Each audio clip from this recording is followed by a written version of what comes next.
Bonsoir à tous, bienvenue dans cette nouvelle vidéo. Aujourd'hui, je vous parle du jour où j'ai commencé à affronter des situations conflictuelles.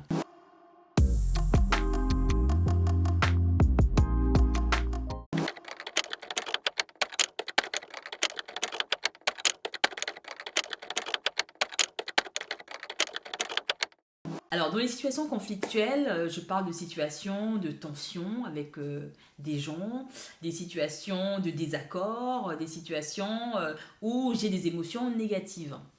Et donc, avant de vous raconter ce jour-là, laissez-moi, comme d'habitude, mettre un peu de contexte. Alors, de nature, je suis une personne qui cherche l'harmonie. J'aime bien quand tout se passe bien dans mon entourage, quand je m'entends bien avec les gens, quand les gens sont gentils, quand les gens sont sympas.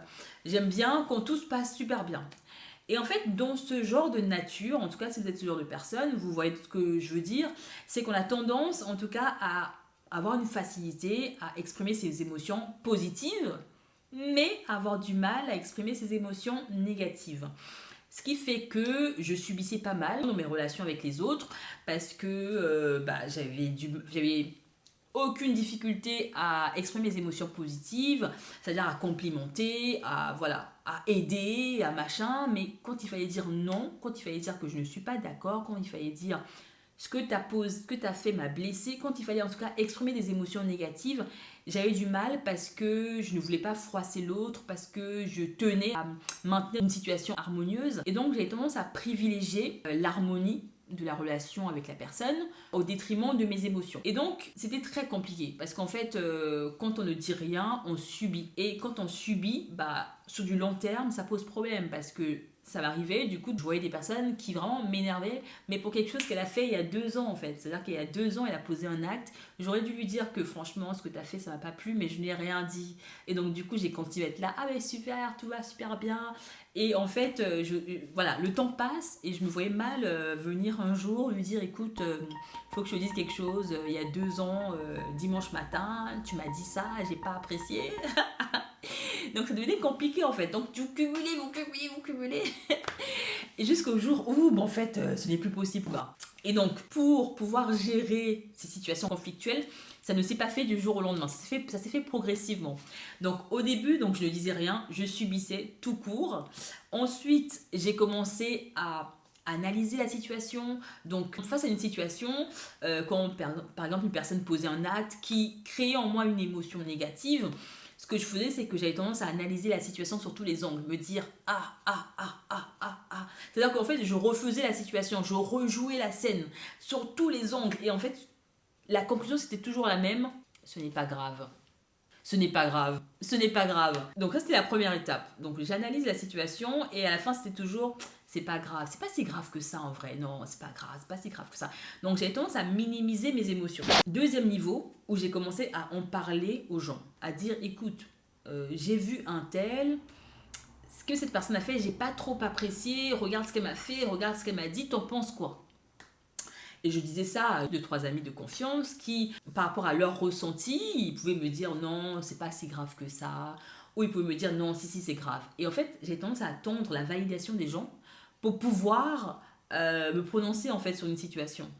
Et ça, c'était la deuxième étape. Après, je me suis dit non, c'est trop long. Enfin, en tout cas, même si toi tu penses que c'est pas grave, mais voilà, moi je suis énervée, donc non, c'est grave. Mais je tardais toujours. En tout cas, j'avais du mal à dire à quelqu'un, tu sais ce que t'as fait, ça m'a blessé. Donc vraiment, c'était compliqué. Mais du coup, je préférais écrire la situation, la refaire dans ma tête, etc. Et donc après, il y a une autre phase qui était, je vis une situation, je ne suis pas contente, cette situation ne me convient pas, je rentre chez moi, je rejoue la scène, je suis sûre que j'ai raison, je suis sûre que cette personne a mal agi.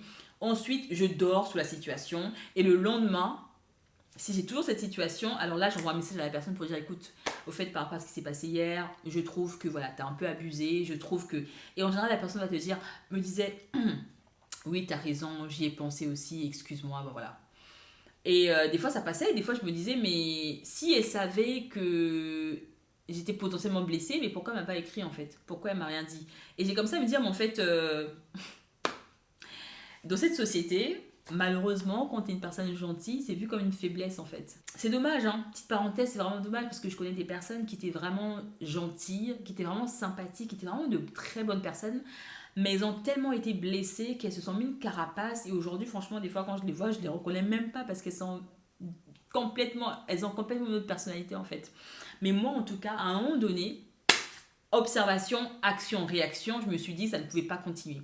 Donc là, je suis allée travailler avec, je suis allée voir une thérapeute en fait, une psychanalyste spécialisée en émotions, pour lui dire qu'en fait, je ne comprends pas. J'avais un objectif très clair. Je ne comprends pas et les émotions que je ne ressens pas. C'est-à-dire que je sais que cet acte-là, en absolu, ce n'est pas normal, mais je n'ai aucune émotion. Je ne ressens rien, zéro émotion.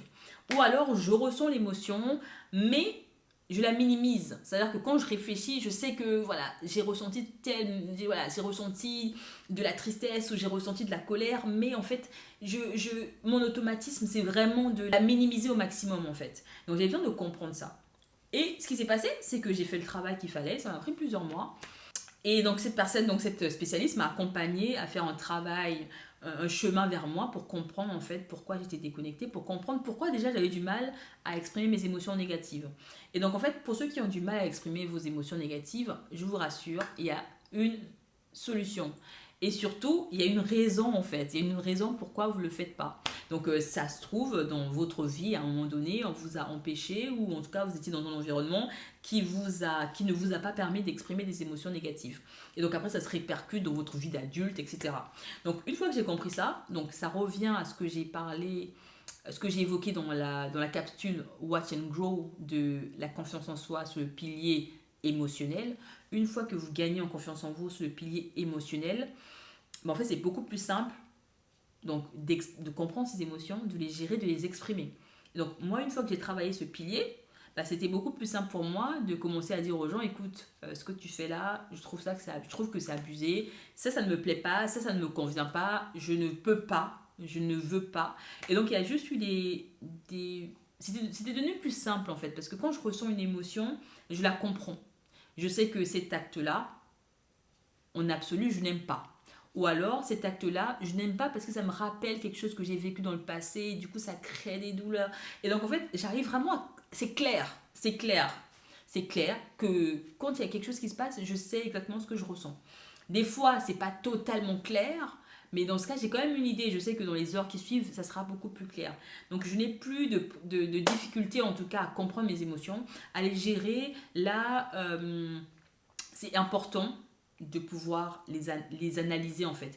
Parce qu'il y a des émotions, et voilà, une personne qui fait un petit truc, mais en fait vous surréagissez parce que cette émotion en vrai vous rappelle quelque chose d'autre. Et donc quand vous le comprenez, c'est plus simple de réagir parce que vous allez avoir tendance à prendre du recul et à vous dire, soit aller voir la personne, à lui dire quand même, excuse-moi, bon en fait, tout à l'heure j'ai mal réagi ou ce que tu dis ça me blesse beaucoup, mais voilà, rien contre toi, mais dans le passé, j'ai connu des personnes qui me parlaient comme ça et je ne supporte plus qu'on me parle de cette manière. Donc, vraiment, pour les prochaines fois, essaie de me parler autrement parce que j'ai vraiment du mal avec des gens qui me parlent de cette manière. Là, en faisant ceci, mais vous allez être tellement bien. Moi, je me souviens des premières fois quand j'exprimais mes émotions, mais c'était comme un jeu, je me sentais comme une enfant, en mode vraiment, écoute, voilà, ce que tu dis, en vrai, il n'y a rien de mal, mais c'est voilà, moi... désormais, je n'accepte plus ce genre de comportement. Désormais, c'est-à-dire que vous vous sentez tellement légère en fait, vous vous sentez légère et vous gagnez en confiance en vous parce que, en vrai, comme on dit, la confiance, ça se travaille et c'est un cercle vertueux. Plus vous travaillez et plus vous aurez confiance. Et plus vous avez confiance et plus vous aurez encore confiance. Donc, tout ce travail, en tout cas la thérapie, moi, ça m'a aidé à comprendre mes émotions, à les gérer, à les exprimer. Et donc, c'est important, en fait, de faire le travail sur soi. Quand vous avez du mal à gérer une situation, c'est pas les autres, en fait. C'est vous. C'est toujours à vous de gérer la situation. Donc, en tout cas, en termes de leçons, c'est ça. C'est à vous de gérer les situations. Et c'est... en tout cas, je ne recommande à personne de subir des émotions pendant une très longue durée. Ce n'est pas bien pour votre cœur. Alors, j'ai bugué. Ce n'est pas bien pour votre cœur, ce n'est pas bien pour votre corps, ce n'est pas bien pour vous. Et donc, il est important de se décharger, en fait. Et donc, voilà, ce sont les leçons. Pour rajouter un dernier point, je dirais, en fait, pour moi, toutes les émotions sont valides. C'est-à-dire que quand vous ressentez quelque chose, c'est vrai en fait. Quand vous êtes déçu par quelqu'un, quand vous sentez que quelqu'un ne vous aime pas, quand vous sentez, c'est-à-dire que quand vous ressentez quelque chose, c'est vrai. Après, à vous de pouvoir comprendre pourquoi vous ressentez ça. Ça, c'est le travail. Ensuite, je ressens ça, ok, mais comment je le gère? C'est-à-dire qu'il ne faut pas surréagir dans toute situation. Il faut savoir prendre du recul en fait. Et ça, c'est de la maîtrise de soi, la maîtrise de ses émotions. Et c'est une forme de confiance en soi. Et des fois, la meilleure réponse, c'est de ne pas répondre en fait. La meilleure réponse, la meilleure attitude, c'est de l'ignorer. Et donc, en tout cas, je souhaite à tout le monde qui a des difficultés à gérer leurs émotions, à travailler en tout cas sur la confiance en soi, sur le pilier émotionnel. Et n'hésitez pas à les consulter ou en tout cas à en parler aux gens, mais de décider de ne plus subir. Donc j'espère que cette vidéo va répondre à quelques questions quand même sur comment affronter des situations conflictuelles. Je vous remercie d'avoir regardé jusqu'ici et je vous dis à bientôt dans une autre vidéo.